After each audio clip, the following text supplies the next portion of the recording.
पैसे तो तूने दे दिए, लेकिन मैं तुझसे बड़ी इज्जत से तेरी बहन का रिश्ता मांगता हूँ। अगर तू मुझे रिश्ता देगा तो तेरी भलाई है, क्योंकि तू मुझे जानता है कि मेरे पास पैसे की कमी नहीं है। क्या बोलता है, रिश्ता देगा? तो अपने घर जाना चाहती हो? अगर आपको बुरा लगता है तो मैं नहीं जाती। नहीं जाओ, अच्छा है तुमसे जान छूटी। मैं तो कुछ चाह रहा था कि तुम्हें भेज दूं। और हाँ, अब के जाओगी तो तब आना जब मैं।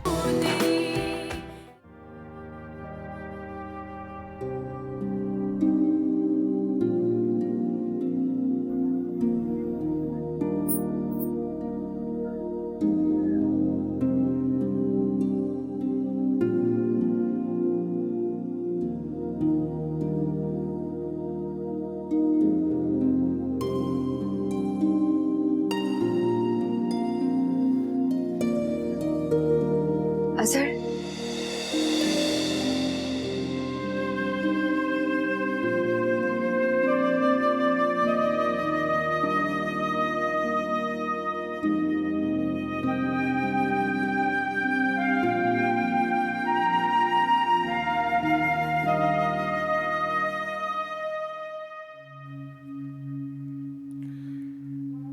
आज बहुत खूबसूरत लग रही हो। मैं? हाँ तो क्यों यकीन नहीं आ रहा कि तुम खूबसूरत लग सकती?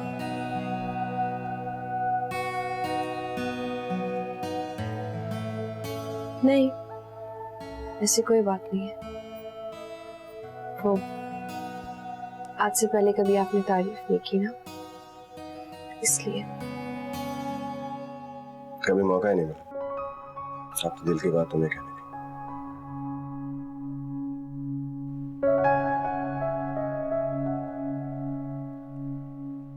तो फिर मैं भी कह देती हूँ। बोलो।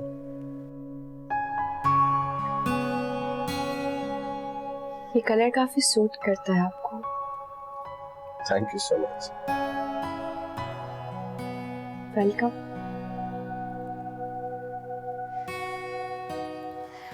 ये कपड़े तो ठीक है ना? हाँ, अच्छे। ज्यादा हैवी तो नहीं? ये शलवार अम्मी ने मार्केट से लिया था। वैसे तो बहुत महंगा मिलता है क्योंकि इस पर घोटा लगा हुआ है ना, लेकिन वो दुकानदार अम्मी का जानने वाला है, इस वजह से उसने सस्ते में दे दिया। और ये इयररिंग्स आप ही से लड़के लिए थे मैंने कहा आप ही ये तो मैं शादी के बाद ही पहनूंगी, तो उन्होंने दे दिया। अब दुपट्टा पहन लूं, है ना? फिर मेरे ख्याल से चल, लेकिन इस शलवार में खुले बालों को अच्छा नहीं लगता, इस तरह अच्छा लगता।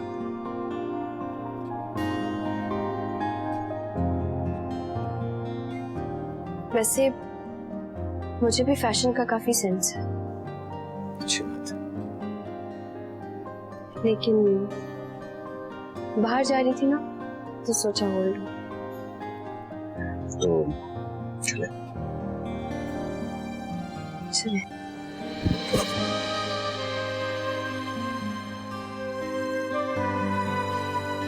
आराम से।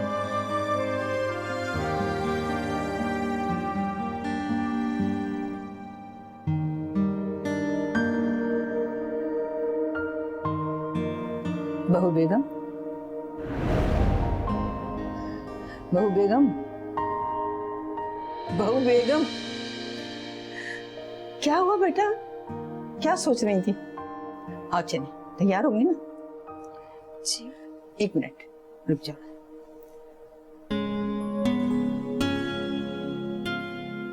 जीती रहो, माशाल्लाह, जीती रहो। आ जाओ, शाबाश।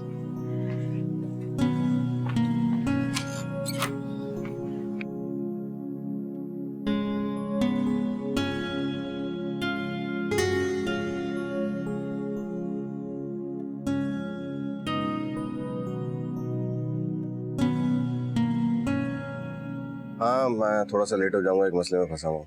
जो चीजें हो खुद ही से मैनेज कर लेना, ठीक है? आता हूँ थोड़ी देर।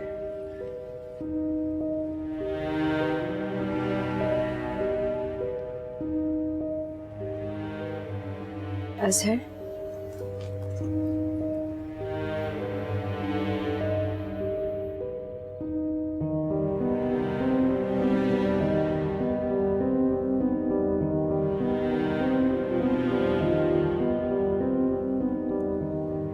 तुम किसी फंक्शन में जा रही हो, शादी में?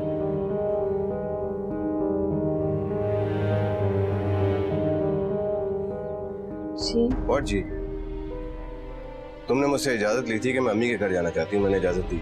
ये नहीं कहा था कि इस तरह जाओगी।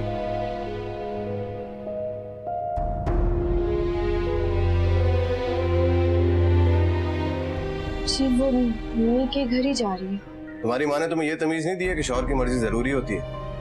अगर ये तमीज दी है तो ये तुम्हारी गलती, और अगर नहीं दी तो उनकी। अब जाओ, अपना हुलिया ठीक करो, इस तरह तुम्हें लेके नहीं घूमूंगा मैं। जाओ अपना हुलिया दुरुस्त करो। और ये क्या बाल खोल के रखे हैं मैं तुमने? बांधो इनको।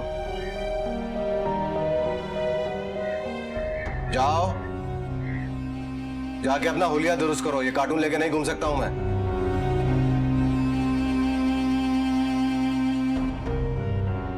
जाओ।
अम्मा, मेरे ख्याल से हमें गुलशन की शादी कर देनी चाहिए। शादी? क्यों? क्या मतलब क्यों? उसकी शादी नहीं करनी क्या? करनी है, मगर अचानक तुम्हें बहन के ब्याह का ख्याल कैसे आ गया? उसी की कमाई पर तो हम दोनों पल रहे हैं। तुम इसकी फिक्र मत करो, बस अब इस मसले का हल यही है कि गुलशन की शादी हो जाए ताकि खलील का उससे पीछा छूट जाए। खलील के साथ फिर झगड़ा किया? नहीं, लेकिन वो बंदा मुझे बहुत ज़्यादा लगता है। जैसे ताल्लुकात गुलशन के हैं ना उससे, मेरी बात लिखवा लो कि वो एक ना एक दिन बहुत बड़ी मुसीबत खड़ी करेगी। कोई रिश्ता है तेरी नजर? हाँ हाँ है ना, लेकिन पहले हाँ करो फिर बताऊंगा। रिश्ता किसका है पहले मालूम हो, फिर करूंगी हाँ या ना। दिलावर भाई। दिलावर? ये कौन है? वो ही जो 1 लाख रुपया मांग रहा था। वो हुड्डा, बदमाश, भत्ताखोर। ए अम्मा, पुरानी बातें भूल जाओ, अब वो बदल गया है बहुत। रातों रात मुआवजा हो गया। अभी कुछ दिन पहले उसके खौफ से तुम छुपते फिर रहे थे, अब बहन का रिश्ता भी ले आए। लाना तो तुम पर। अब समझी तुम्हें बहन के ब्याह का ख्याल कैसे आ गया। यकीनन जुए में कोई बड़ी रकम हारी होगी और बहन का सौदा कर लिया। अम्मा, वो बहुत अमीर और असर रसूख वाला बंदा है, पूरे इलाके में उसकी धाक है। यकीन करो, गुलशन बहुत खुश रहेगी। नामुमकिन, भूल जाओ। मैं गुलशन का रिश्ता उससे कभी नहीं होने दूंगी। जज्बाती बातें ना करो अम्मा, हमारा काम फ्री में हो जाएगा। बेगैरत आवारा नशे, आज तक मैंने तेरा लिहाज किया, उसका हक मारा। वो मेहनत करके हमें पाल रही है और हम उसके साथ ऐसी दुश्मनी करें जो दुश्मन भी करते हुए 100 बार सोचे। कमीने, ख्याल नहीं आया तुझे इस बात का? तुम्हें खर्चे की फिक्र है ना, तो भाई दिलावर भाई जो है ना, हम सबका खर्चा उठा लेंगे। तो यार वो करोड़पति बंदा है, गुलशन बहुत ऐश करेगी, मान जाओ अब। बेगैरत, गुलशन सही कहती थी, अल्लाह तेरे जैसा भाई किसी दुश्मन को भी न दे।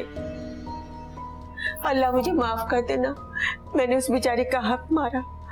उसकी सजा ऐसी नाफरमान बेहस बेगैरत औलाद की सूरत में मिल रही है। तो भाग जा यहाँ से। कमीना रिश्ता लाया है, गुंडे का, बेगैरत कहीं का।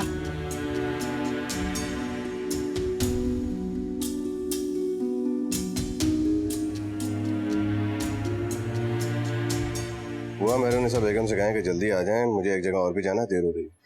असल में वो तो अच्छी खासी तैयार थी। बेगम साहिबा ने उनसे कहा कि मैं इस तरह से जाना कि वहाँ ससुराल की हैसियत और इज्जत बढ़े। एक बात बताएं बुआ, ये हैसियत दिखाने की जरूरत क्या है? उसके घर वालों को नहीं पता उन्होंने अपनी बेटी कहाँ दी है? लेकिन बेटा, बहू बेगम का इस तरह से मैके जाना वहाँ के लोगों को परेशान भी तो कर सकता है। बुआ मेहरुनिसा बेगम से कहिए कि तैयार होती है, मैं ऑफिस जा रहा हूँ, मुझे जरूरी है।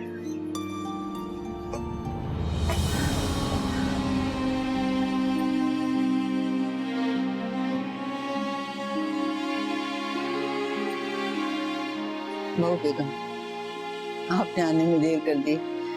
अजहर मियाँ को जल्दी थी, ऑफिस पहुंचना था, वो चले गए।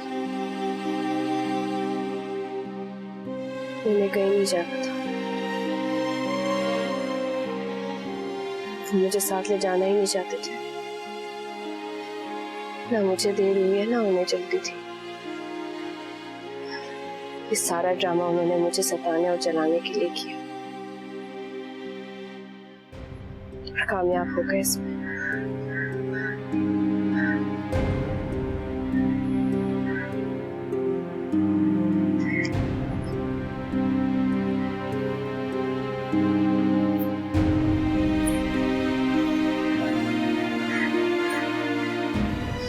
हे अल्लाह, क्या बनेगा इन दोनों का?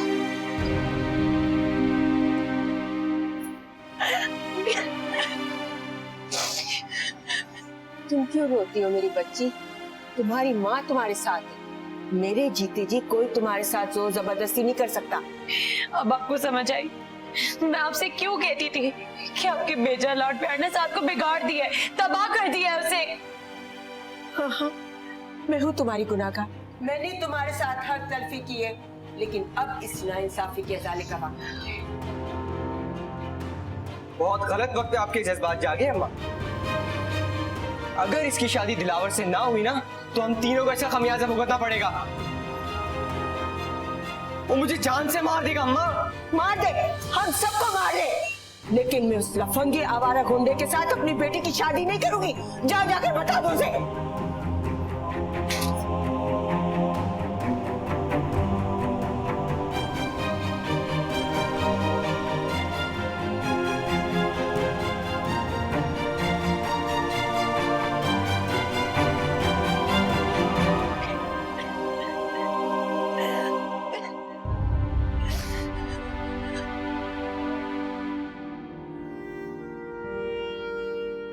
मगर हर बार उनका एक ही जवाब था कि तुम्हें पार्टीज में जाना पसंद नहीं है। मुझे तो उनकी बात पे ना बिल्कुल भी यकीन नहीं था। कई बार सोचा कि खुद आकर तुमसे मिल लूं, मगर हर बार यही इत्ला मिली कि तुम मैके गई हो। आज तो मैंने पक्का इरादा बना लिया था कि अजहर को बगैर बताए आ जाती हूँ, और देखो आज तुमसे मुलाकात हो गई। खैर ये सब छोड़ो, तुम मुझे ये बताओ तुम्हारी अम्मी की तबीयत कैसी है? जी ठीक है। शुक्र है। मगर मसला क्या था उनके साथ? ये तो कोई मसला नहीं था। तुम्हें कितना अरसा हुआ है अपने मैके गए? तकरीबन महीना हो गया।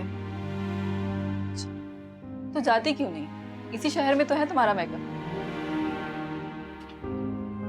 आए बुआ, कैसी हैं आप? नाहिद आंटी ने कब आना है? इंशाल्लाह बहुत जल्द आएंगे बेटा। तुम उदास क्यों हो?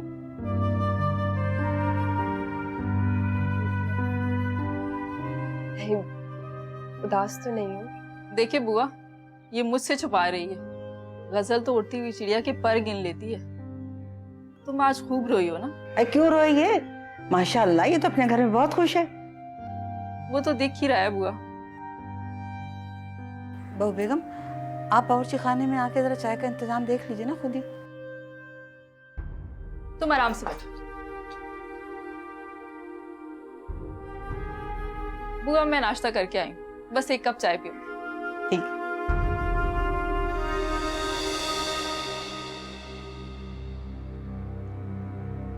तुम्हारी बुआ कितनी चालाक है। इससे कोई बात नहीं है। बुआ बहुत अच्छी है।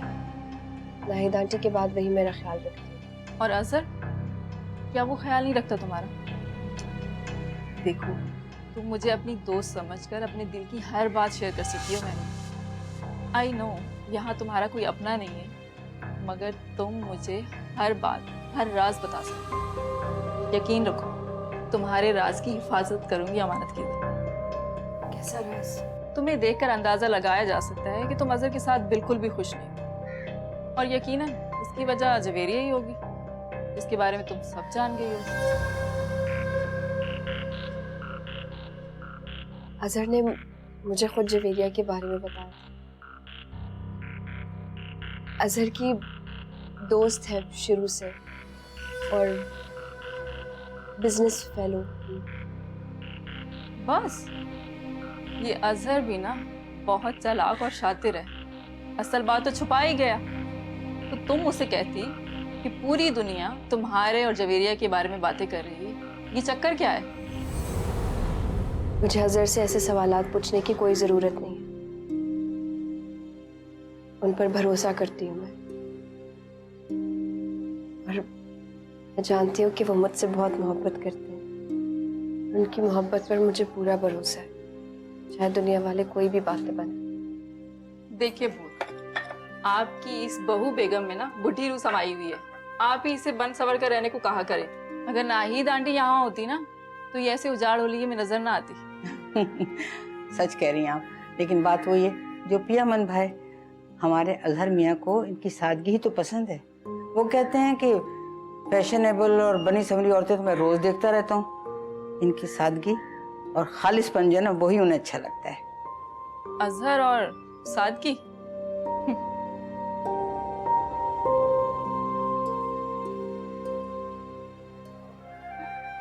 बेटा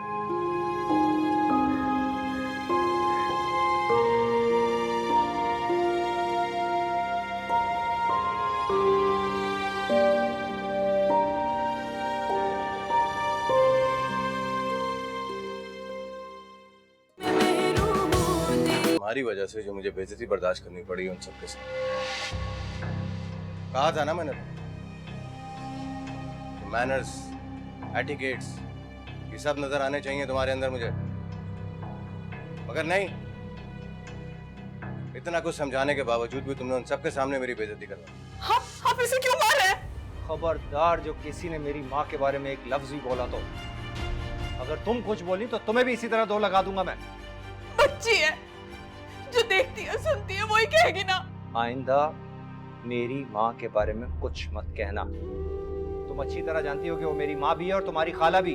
कोई शर्म लिहाज बचा है तुम में? और आइंदा ये मेहरू के हवाले भी मुझे मत देना। नहीं सुनना चाहता मैं उसके बारे में कुछ भी।